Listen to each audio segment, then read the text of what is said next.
President Biden often says that the contest between democracy and authoritarianism is the defining challenge of our time.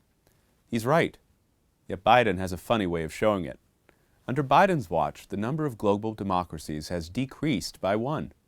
Two others are under threat of invasion and extinction. What happened in Afghanistan and what might happen in Ukraine and Taiwan is a reminder that democracies do not vanish because of a failure to pass a partisan agenda or win an election.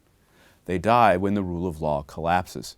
And that can happen in two ways. A polity can descend into anarchy, or an adversarial force can replace a democratic state's monopoly of violence with its own.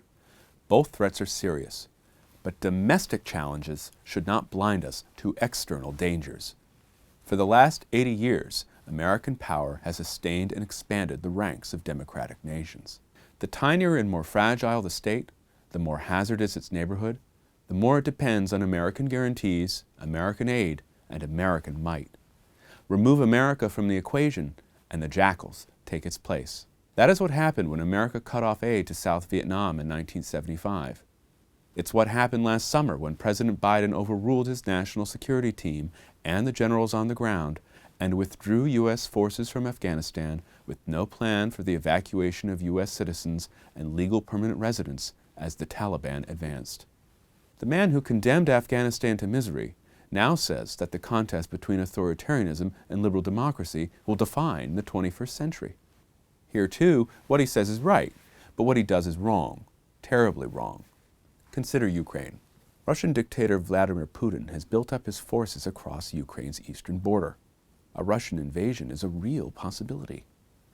President Biden is admirably vocal in defense of Ukraine's independence, but he is also playing into Putin's strategy of reflexive control. Biden warns of sanctions, an end to pipeline construction, and reinforcement of NATO allies in Eastern Europe. The trouble is that the measures would be punitive. They'd happen only if Putin invades.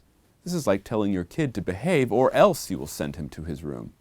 Chances are he won't listen. Why?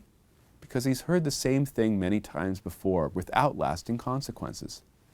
At this point, President Biden has done nothing concrete, has established no facts on the ground to suggest to Vladimir Putin that an invasion of Ukraine would be contrary to Putin's interests. Deterrence doesn't run on promissory notes. Deterrence raises the cost of hostile action in the here and now.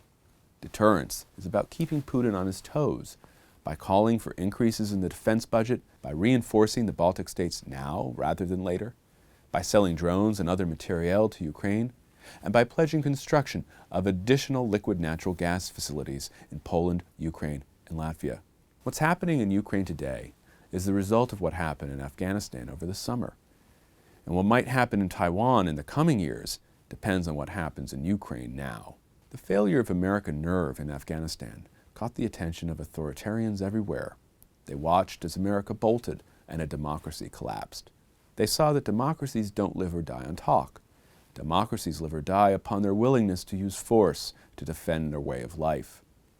And that willingness, in turn, depends on the leadership and support of the world's oldest, richest, and most powerful constitutional democracy. This isn't theory. Ask the Afghans.